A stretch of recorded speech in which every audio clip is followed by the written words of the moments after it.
श्री गणेशाय नमः। नमस्कार दोस्तों चंद्रमा हमारे दैनिक राशिफल में काफ़ी महत्व रखते हैं।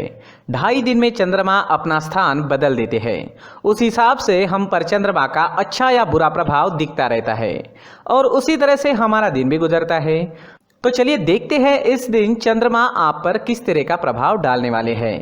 इस दिन चंद्रमा आपकी कुंडली में चौथे भाव में रहेंगे। जी हाँ, चौथे भाव में चंद्रमा का होना अच्छा नहीं होता, तो इस दिन आपको थोड़ा सावधान रहना जरूरी होगा, सावधानियां बरतनी जरूरी होगी। ये समय आपके लिए मिला जुला भी साबित हो सकता है। इस दिन अगर आप पैसों का निवेश करना चाहते हैं तो सोच समझ कर करें, और अगर टाल दे तो बहुत ज्यादा अच्छा रहेगा। इस समय में कुछ मामलों में सावधानी बरतना जरूरी रहेगा। किसी तरह की लापरवाही आपको इस समय में महंगी पड़ सकती है। इस दिन आपको सिर दर्द की शिकायत रह सकती है। आप मानसिक रूप से थोड़े परेशान दिख सकते हैं। इस समय में चंद्रमा आपके मस्तिष्क को प्रभावित करेगा और चंद्रमा की स्थिति अच्छी नहीं है। आपके कामों में रुकावटें आएगी, लेकिन समय बहुत बुरा भी नहीं होगा। बस थोड़ा सावधानी और समझदारी से काम लेना होगा। सावधानी बरतनी जरूरी रहेगी, नहीं तो आप किसी गलत नतीजे पर पहुंच सकते हैं। इस समय में आपके बिजनेस के क्षेत्र में दिन ठीक ठाक सा रहेगा। कुछ अड़चनों का सामना आपको करना पड़ सकता है, लेकिन फिर भी धन के क्षेत्र में दिन अच्छा रहेगा। बस कहीं निवेश करना है तो सावधानी जरूर बरतें। किसी अच्छे व्यक्ति से सलाह जरूर लें। बिजनेस से जुड़ी किसी तरह की समस्या आज आपको थोड़ा परेशान कर सकती है, लेकिन कोई बड़ी कठिनाई का सामना नहीं करना पड़ेगा। इस समय में आपके नौकरी के क्षेत्र में, आपके काम के क्षेत्र में काम का प्रेशर आप पर ज्यादा रहेगा, लेकिन आपके काम की प्रशंसा भी होगी। आपके काम को सराहा जाएगा। इस समय में आपके बॉस के साथ रिश्ते अच्छे रह सकते हैं। इस समय में अगर आप नौकरी ढूंढ रहे हैं तो प्रयास जारी रखें, नौकरी मिल सकती है। नौकरी मिलने के लिए समय अनुकूल है। इस समय में जमीन जायदाद के कामों में आपको मुनाफा हो सकता है। इस समय में अगर आप कोई नया वाहन खरीदना चाहते हैं या फिर कोई बड़ी वस्तु लेना चाहते हैं तो समय इन प्रकार से इन चीजों के लिए ठीक ठाक रहेगा, अच्छा तो नहीं कह सकते। इस समय में आपके भौतिक सुखों में वृद्धि होगी। कोई नया सामान घर आ सकता है। इस समय में आपकी इच्छाएं कई मामलों में पूरी हो सकती है। अगर स्टूडेंट्स की बात करें तो स्टूडेंट्स के लिए ये समय मिला जुला सा रहेगा, ना ज्यादा अच्छा ना ही ज्यादा बुरा। आप पढ़ाई में पूरी तरीके से कॉन्सेंट्रेट नहीं कर पाओगे। आपके मन में इस दिन कई प्रकार के विचार आ सकते हैं। आपका ध्यान बाहरी दुनिया में ज्यादा रहेगा और फिर पढ़ाई करना थोड़ा मुश्किल हो सकता है, लेकिन ठान ले, निश्चय कर ले तो आप कोई भी चीज कर सकते हो। और आज आप जितनी भी विद्या ग्रहण करोगे वो आपके काम जरूर आएगी। ये एक खास बात रहेगी। आपकी मैरिड लाइफ इस समय में बहुत अच्छी रहेगी। एक दूसरे को समझने में आसानी होगी। पार्टनर्स एक दूसरे को बहुत अच्छी तरह से समझ लेंगे। मैरिड लाइफ एंजॉय करने के लिए समय अनुकूल है। अगर लव लाइफ की बात करते हैं तो लव लाइफ के लिए भी आज का दिन आनंद से भरा रहेगा, रोमांस से भरा रहेगा, काफी शुभ रहेगा। पार्टनर्स के बीच अच्छा तालमेल रहेगा। लव लाइफ के लिए भी हर प्रकार से दिन अनुकूल ही है। आज आपकी सेहत भी ठीक ठाक रहेगी। फिजिकली आप काफी फिट रहोगे, लेकिन मेंटली थोड़ा डिस्टर्ब रह सकते हो। मानसिक परेशानी, थोड़ा तनाव और सिर दर्द की शिकायत आपको रह सकती है। किसी चीज के बारे में टेंशन हो सकता है। कोई चीज आपको काफी परेशान कर सकती है। बाकी स्वास्थ्य से जुड़ी कोई समस्या नहीं रहेगी। पुरानी परेशानियों में भी आपको आराम मिल सकता है। आज एक बात का ध्यान जरूर रखें, चंद्र के चौथे घर में होने से आपको चिड़चिड़ाहट होगी। छोटी छोटी वजह से आप झगड़े भी कर सकते हो। तो इस दिन इस तरह की बातें दिखाई देती है तो आपको शांति बनाए रखनी है ताकि मामला वही खत्म हो जाए। और इस दिन किसी औरों के झगड़ों से भी आपको दूर ही रहना चाहिए। इस दिन आपके लिए माथे पर चंदन का टीका या केसर का टीका लगाना बहुत अच्छा रहेगा। अगर आप मंदिर जाते हैं तो ₹1 का सिक्का मंदिर के मुख्य गुल्लक में जरूर डालें और आपके अच्छे के लिए भगवान से प्रार्थना जरूर करें। इस दिन आपके लिए सफेद रंग का इस्तेमाल करना बहुत शुभ रहेगा और 2 अंक आपके लिए लकी साबित हो सकता है। दोस्तों, ये राशिफल चंद्र राशि पर आधारित है, लेकिन कभी कभी हमारी पर्सनल कुंडली में बाकी ग्रहों की पोजीशन कुछ इस तरह की होती है कि आपके राशिफल परिणाम में बदलाव दिख सकता है। इसलिए राशिफल को एक मार्गदर्शन के तौर पर लिया जाए तो ज्यादा अच्छा रहेगा। नमस्कार दोस्तों, व्यक्ति को अपने जीवन में सफल होने के लिए मेहनत के साथ साथ भाग्य का साथ होना भी बहुत ही आवश्यक होता है। अगर व्यक्ति का भाग्य उसका साथ देता है तो कम मेहनत में ही अधिक सफलता प्राप्त होती है। परंतु कई बार ऐसा देखा गया है कि व्यक्ति के जीवन में कई ऐसी घटनाएं घटित होती है जिसकी वजह से उसको बहुत सारी परेशानियों का सामना करना पड़ता है। और इस स्थिति में व्यक्ति को बिल्कुल भी समझ नहीं आता कि ऐसा क्यों हो रहा है। दरअसल आपके घर में ही कुछ ऐसी चीजें होती है जो हमारे भाग्य को प्रभावित करती है, हमारे जीवन को प्रभावित करती है, और उन चीज़ों के आसपास होते हुए भी हमें वो चीज़ें नज़र नहीं आती। वह चीज़ें हमारे चारों तरफ एक अजीब सा घेरा बनाकर रखती है, परंतु हम उसको नहीं देख पाते।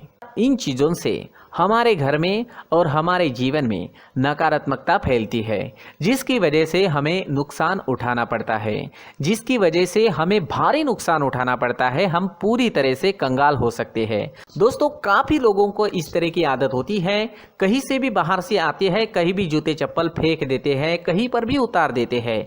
कुछ लोग तो घर के एंट्री के मेन डोर के सामने ही जूते या चप्पल डायरेक्टली उतार देते हैं। दोस्तों, ध्यान रखें, जूते चप्पल हमेशा साफ सुथरे रखें और उनको उनकी जगह पर रखें। उनके लिए एक स्थान बनाएं, उस स्थान पर रखें। अगर कोई व्यवस्था उनके लिए की है तो बहुत ही अच्छी बात है, वहां पर उन्हें रखें, साफ सुथरा रखें। जूते चप्पलों को उनकी जगह पर कुछ इस तरह से रखें कि वो देखने में भी अच्छी लगे। अगर वो चीजें देखने में अच्छी लग रही है तो फिर उनसे नेगेटिव एनर्जी उत्पन्न होने की संभावना बिल्कुल भी नहीं रहेगी। तो दोस्तों, इस बात का ध्यान जरूर रखें। साथ ही दोस्तों, एक और बात है जिस पर आपको ध्यान देना बहुत जरूरी होता है। हमारे घर के छत के ऊपर जिन चीजों का हमें काम नहीं होता है उन्हें हम घर के छत के ऊपर रख देते हैं। ऐसा करते करते देखेंगे तो घर के छत के ऊपर कबाड़ जमा दिखता है। जी हाँ, जो चीज़ें हमें लगता है आगे जाके हमारे काम में आ सकती है वो हम घर के ऊपर रख देते हैं, लेकिन वो चीज़ें तो काम में नहीं आती। हमारे जीवन पर वो चीज़ें बहुत ही गहरा नेगेटिव इफेक्ट डालती है, क्योंकि ये चीज़ें हमें कहीं ना कहीं हमारे जीवन में पीछे रखेगी। इस वजह से घर के छत को पूरी तरह से साफ रखें, पूरी तरह से साफ सुथरा रखें, क्लीन रखें। साथ ही दोस्तों, हम हमेशा देखते हैं घर के ऊपर जाने के लिए जो सीढ़ियां हैं, उन सीढ़ियों के नीचे जो जगह होती है वहां पर सामान हमेशा रख दिया जाता है। वो जगह ही ऐसी है कि सामान को खींची लेती है, वहां पर आपको कुछ ना कुछ सामान मिलेगा ही। अगर हम सीढ़ियों के नीचे सामान रखते हैं तो हमारी उन्नति होना बहुत ही मुश्किल है। जी हाँ, सीढ़ियों के नीचे कूड़ा कचरा कबाड़ अगर हम जमा करके रखते हैं, कोई भी सामान रख देते हैं, तो उस वजह से माँ लक्ष्मी हम पर प्रसन्न नहीं होती। माँ लक्ष्मी हमारे घर में आने की संभावना बहुत ज़्यादा कम हो जाती है। तो दोस्तों, इन चीज़ों पर ध्यान रखें। हमारे घर की जो सीढ़ियाँ होती है उनके नीचे की जगह हमेशा साफ सुथरी रखें, क्लीन रखें। साथ ही दोस्तों, अगर आपके घर में ऐसी कोई चीज़ मौजूद है जिसका आपको काम नहीं है, जैसे टूटे फूटे बर्तन, आईना, तस्वीरें, इलेक्ट्रॉनिक सामान, सोफा, कुर्सी, टेबल, पलंग, घड़ी, झाड़ू, गमला इत्यादि, तो आप इन सामानों को अपने घर से तुरंत ही बाहर निकाल दीजिए, वरना इससे आपको बहुत बड़ी परेशानी हो सकती है। आपको ये चीज़ें कंगाल बना सकती है। तो घर में ऐसी चीजों का मौजूद होना शुभ नहीं माना गया है। इससे धन की देवी माता लक्ष्मी जी का प्रवेश घर में नहीं होता है। इन चीजों से आपके घर में नकारात्मक ऊर्जा का संचार होता है और जिस वजह से व्यक्ति को मानसिक समस्याओं का सामना भी करना पड़ता है। व्यक्ति के मन में चिड़चिड़ाहट होती है और छोटी छोटी बातों पर गुस्सा आने लगता है। आप जो भी कार्य करते हैं उसमें आपका मन नहीं लग पाता है। इस व्यक्ति का जीवन घर में मौजूद इन चीज़ों की वजह से अंधकार में डूबने लगता है। इसलिए आपको घर में बिना काम की चीज़ें, कूड़ा कचरा नहीं रखना है। दोस्तों, एक और ख़ास बात है, हमारे घर में मकड़ी का अगर जाला है तो वो बिल्कुल भी शुभ नहीं है। जी हाँ, वो अशुभ माना जाता है। घर में मकड़ी का जाला होना अशुभ है। इससे आपके अच्छे दिन भी बुरे दिनों में बदल सकते हैं, क्योंकि मकड़ी अपना जाल शिकार को फंसाने के लिए बनाती है। और अगर आपके घर में मकड़ी का जाला है तो इससे घर में नकारात्मक ऊर्जा का प्रभाव अधिक बनता है और वास्तुशास्त्र के अनुसार इससे सकारात्मक ऊर्जा का नाश होना शुरू हो जाता है।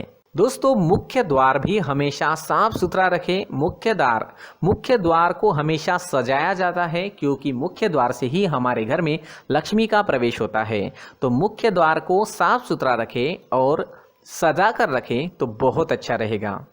इससे मानसिक रोग और घर की परेशानियां दूर हो जाएगी, धन की कोई कमी नहीं रहेगी और इसके साथ साथ आय के नए स्रोत भी खुलने लगेंगे। इसी के साथ और कुछ चीज़ें हैं, जैसे टूटी फूटी जो भगवान की मूर्तियां होती हैं वो हमारे घर में नहीं रखनी चाहिए।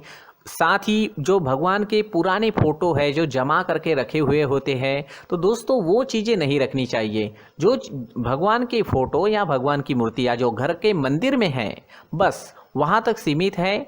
अगर आपके घर के शोकेस में भी वो मूर्तियाँ रखी है, कुछ फोटो रखे थे, उन्हें भी साफ करते रहना चाहिए। जिन चीज़ों को हम मेंटेन नहीं कर पाते, साफ नहीं रख पाते, उन चीज़ों को घर से हटा देना ही आपके लिए अच्छा रहेगा। साथ ही दोस्तों कुछ तस्वीरें हैं, जैसे डूबते नाव की तस्वीर या फिर झगड़े की तस्वीर या फिर कुछ ऐसी तस्वीरें होती है जो देखते ही हमें समझ में आ जाता है कि ये तस्वीर निगेटिविटी दर्शा रही है। इस तरह की तस्वीर भी आपको आपके घर में नहीं रखनी है। जी हाँ, इस तरह की तस्वीर लगाने से भी हमारे जीवन में उसी तरह की घटनाएं घटित होना शुरू हो जाता है।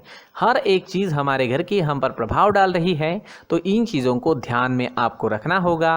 तो दोस्तों कुछ ऐसे छोटे मोटे बदलाव करके हम हमारे जीवन में खुशियाँ ला सकते हैं, तरक्की ला सकते हैं, धन ला सकते हैं, माँ लक्ष्मी जी का प्रवेश हमारे घर में हो सकता है। तो इन चीज़ों को ज़रूर आजमाएं। इस तरह के बदलाव आप आपके घर में ज़रूर करें। धन्यवाद।